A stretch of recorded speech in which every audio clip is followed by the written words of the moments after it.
Bonjour à tous et bonjour à toutes.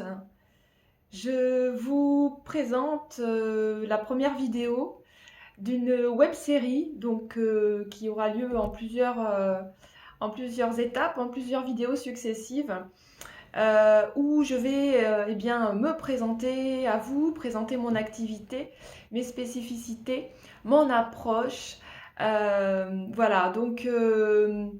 Déjà, je vais commencer par vous dire la bienvenue à tous ceux qui me connaissent et qui en apprendront certainement bien plus sur moi en tant que personne et puis sur moi aussi en tant que sophrologue. Et puis ceux qui ne me connaissent pas, ce sera la découverte et je suis ravie de faire votre connaissance par écran interposé. Et bientôt, en vrai, je l'espère. Donc, je vais commencer déjà par vous dire qui je suis. Je suis Vanessa Ginesté et je suis sophrologue certifiée RNCP à Toulouse. Donc, je travaille à Toulouse, centre-ville, exclusivement dans plusieurs lieux du centre-ville. En individuel, donc séance individuelle et aussi avec des ateliers collectifs dans plusieurs lieux de la ville. Et là, vous êtes dans un de mes antres, un de mes cabinets, un des lieux où je consulte en individuel. Je vous fais une petite visite très, très rapide. Voilà. Donc, je vais commencer par me présenter. Je trouve que c'est important quand on cherche un sophrologue ou une sophrologue, de savoir qui on va voir, qui se cache derrière le professionnel, qui se cache derrière le sophrologue ou la sophrologue. En tout cas, moi, c'est ce qui me semble être important et j'ai réalisé que c'était important pour des clients qui sont venus me voir, de savoir qui j'étais. Donc, j'ai envie de vous dire un petit peu qui je suis. Je suis sophrologue depuis à peu près 2 ans maintenant à Toulouse. Cela n'a pas été toujours le cas. J'ai eu un parcours professionnel avant, une longue expérience en tant que travailleur social. J'étais assistante sociale à Toulouse dans plusieurs secteurs du travail social. Donc on va dire que j'ai brassé un peu tous les secteurs du travail social, du médico-social, du sanitaire et du social. Voilà, j'ai travaillé avec des adultes handicapés. J'ai travaillé aussi avec des enfants handicapés qui avaient des troubles psychiques. Et donc j'ai aussi travaillé avec leurs parents, bien sûr, et en équipe, avec des médecins, psychiatres, psychologues, travailleurs sociaux autres, éducateurs, orthophonistes, etc. Voilà, donc tout le panel en fait des spécialistes qui travaillent dans tous ces secteurs. Et j'ai travaillé aussi dans le social avec des demandeurs d'asile politique. Voilà, donc une longue expérience de l'accompagnement, une longue expérience du travail de partenariat avec d'autres professionnels, une longue expérience dans le domaine de la santé. Donc ça, déjà, ça définit un peu qui je suis et mon orientation. Pour moi, la santé, qu'elle soit physique ou qu'elle soit psychique, c'est vraiment très important. C'est, j'ai envie de dire, un peu le fil rouge de mon travail. C'est vraiment autour de ça que tout vient se caler, s'articuler. Et vous vous en rendrez compte davantage quand je vous présenterai mes spécificités, ce que j'ai développé comme compétences un peu plus spécialisées, on va dire, en sophrologie. Ce que je vais vous dire aussi, c'est que par rapport à ce qui concerne la santé, c'est pas pour rien que je me suis prédestinée, on va dire, à accompagner des personnes et à avoir ce métier de travailleur social que j'avais avant et à devenir sophrologue maintenant. J'ai un long parcours personnel depuis toute petite de handicap qui ne se voit pas forcément beaucoup, mais qui vraiment a impacté énormément ma vie, mes relations sociales, mes activités, le choix de travail donc, que j'ai fait dans ma vie, ou le non-choix d'ailleurs, des choses qui se sont imposées à moi sans que j'en prenne conscience, et qui ont fait qu'aujourd'hui, devenir sophrologue, ça prend vraiment tout son sens pour moi. Donc voilà, j'ai des gros soucis de santé qui se sont euh, qui existent en fait depuis ma naissance et qui se sont au fur et à mesure davantage accentués au cours de ma vie et qui ont fait que j'ai dû me rendre aux évidences et j'ai dû quitter mon travail de travailleur social qui n'était plus en fait adapté à mon contexte, à mes capacités. Donc ça a été très très long comme prise de conscience, très long comme démarche, très long à accepter en fait dans ma vie. Euh, Tout ça avec euh,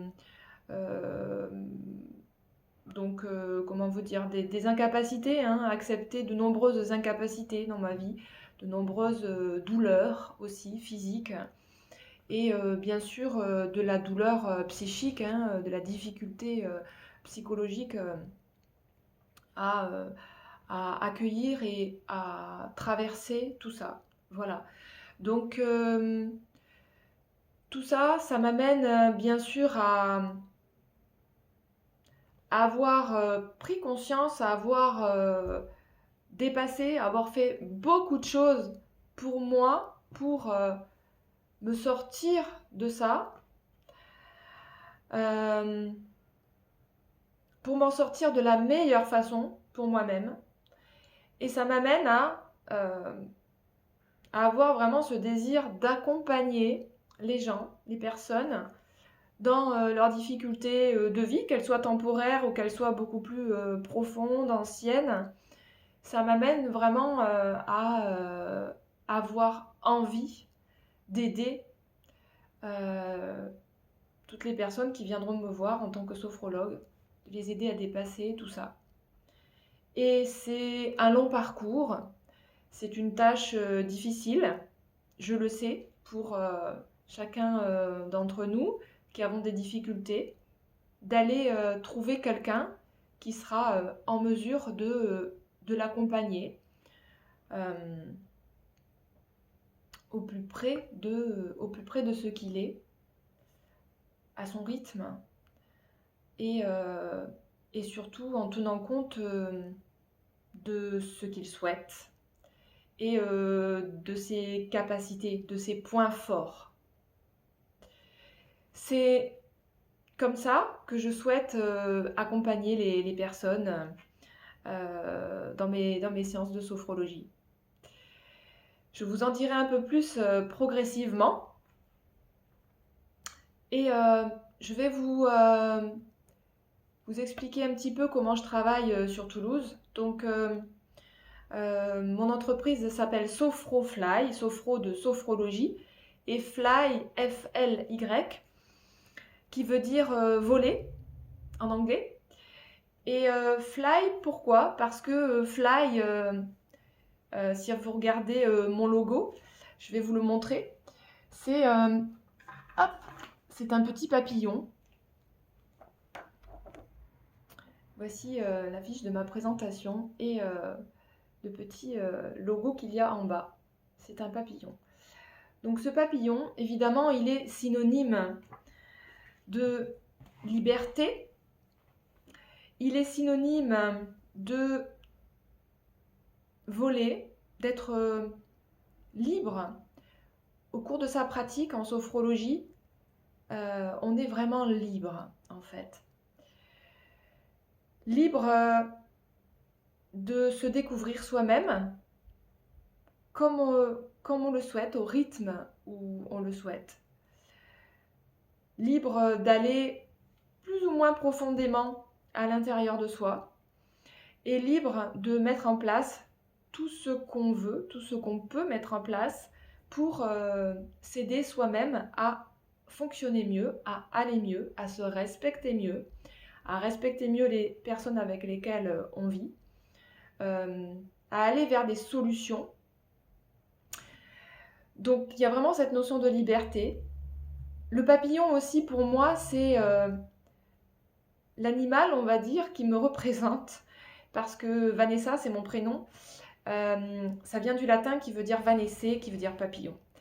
Et donc le papillon pour moi c'est un peu mon emblème et sachant que j'ai vécu petite pendant longtemps ailleurs, j'ai vécu en Afrique avec mes parents. Et ce papillon, pour moi, il symbolise tout ce passé, toute mon enfance, tout le chemin parcouru jusqu'à aujourd'hui, toutes les couleurs qui sont vraiment très importantes pour moi, très nourrissantes. Les couleurs, je ne peux pas vivre sans couleurs. Je ne peux pas vivre sans ces emblèmes pour moi de mon passé, sans cet emblème de la liberté. Et si vous regardez, donc fly, ça veut dire fermer les yeux, et c'est ce qui se passe en sophrologie. En sophrologie, on travaille en général en conscience modifiée, c'est-à-dire en fermant les yeux. Donc, fermer les yeux pour accéder à ce que nous sommes vraiment à l'intérieur de nous-mêmes. Et en fermant les yeux sur ce que le monde extérieur est, on peut rentrer à l'intérieur de soi. Donc voilà tout ce qui se cache derrière mon logo, Sophrofly. Ce que je vous disais, c'est que je travaille au centre-ville de Toulouse. Je peux aussi me déplacer pour des personnes qui en auraient vraiment besoin en séance individuelle à domicile. Donc ça, il faut me contacter et on verra ensemble en fait ce qui est possible pour moi de faire en tant que déplacement au domicile. Je travaille donc dans plusieurs cabinets au centre-ville de Toulouse. Tout ça est sur mon site internet. Tous mes cabinets sont accessibles en transport en commun très très facilement. Et je propose aussi des séances collectives, donc des ateliers. Dans plusieurs lieux. 2 ateliers différents cette année. Un atelier qui s'appelle Je me pose. C'est un atelier court d'1 heure qui a lieu soit entre midi et 2, 12h30, 13h30, soit le soir, 19h, 20h. Donc c'est un atelier un peu flash, mais qui est super pour les personnes qui veulent dans un petit créneau de la journée, se poser, se faire un petit cocon et pouvoir lâcher prise, pouvoir accéder à qu'est-ce que ça veut dire que se poser, qu'est-ce que ça veut dire que décrocher son mental, qu'est-ce que ça veut dire que relâcher son corps. Donc bienvenue à tous ceux qui veulent venir à cet atelier, que vous ayez fait déjà de la sophrologie ou pas d'ailleurs, peu importe, c'est ouvert à tout le monde, quel que soit le niveau. Voilà. Et le deuxième atelier, c'est l'atelier Mon corps et moi. C'est un jeu de mots. Mon corps, non pas et plus loin moi, mais mon corps tiré et moi de émotion. Alors, pourquoi cet atelier ? Parce que c'est un atelier où on va vraiment mêler tout ce qui est manifestation corporelle et tout ce qui est émotion, tout ce qui touche le corps, en fait. Donc, pour vous en dire un petit peu plus, on va travailler dans cet atelier particulièrement l'aspect émotionnel, la gestion des émotions. Tous, on a des émotions, on ne s'en rend pas forcément compte. Et l'objectif de cet atelier, c'est de travailler sur ces émotions, de s'en rendre conscient, de pouvoir les traverser, pouvoir les approcher petit à petit et pouvoir trouver des solutions en soi pour traverser ces émotions, pour les vivre en fait, pour vivre avec, pour mieux vivre avec. L'objectif n'est pas de s'en débarrasser, l'objectif est d'arriver à en faire quelque chose et à mieux collaborer finalement avec nos émotions qui bien souvent sont vraiment rebelles et nous enquiquinent au quotidien. Donc il y a vraiment cet aspect émotion dans cet atelier et il y a vraiment l'aspect corporel, très physique, physiologique qu'on va approcher à travers tout ce qui est stress, tout ce qui est par exemple problématique de sommeil, tout ce qui concerne le corps, les douleurs physiques, les tensions, voilà, tout ce qui concerne la respiration, tout ce qui concerne aussi la posture, l'importance de la façon dont on gère sa posture, la façon dont on gère aussi son énergie au quotidien. Voilà, ce sera un atelier très corps et émotion. Voilà. Donc, je peux vous dire qu'il dure 1h30 cet atelier. Pareil, il n'y a pas de niveau, donc bienvenue à tous ceux qui souhaitent découvrir et ceux aussi qui m'ont déjà suivi et qui veulent donc poursuivre leur cheminement en sophro, un peu plus sur cette thématique-là. Vous avez évidemment tous les renseignements complémentaires sur mon site internet. Donc Sophrofly, www.sophrofly, S-O-P-H-R-O, Sophro, oui, fly, F-L-Y, .fr. Tous les éléments y sont. Si vous avez des questions, vous pouvez m'appeler, bien sûr, par mail, par texto, et je vous répondrai avec plaisir. Vous pouvez vous inscrire à ces ateliers. Toute la procédure est indiquée sur mon site internet. Et j'ai une boutique en ligne, donc vous pouvez régler votre séance à l'avance, vous inscrire à l'avance et la régler à l'avance directement sur mon site. Voilà, bientôt je vous enverrai d'autres vidéos pour compléter tout ça, vous en dire un peu plus sur moi, sur mon approche et sur mes différentes spécificités. Je vous souhaite une belle fin de journée et j'espère que cette vidéo vous aura permis de mieux faire connaissance avec moi. À très bientôt. Ciao, ciao.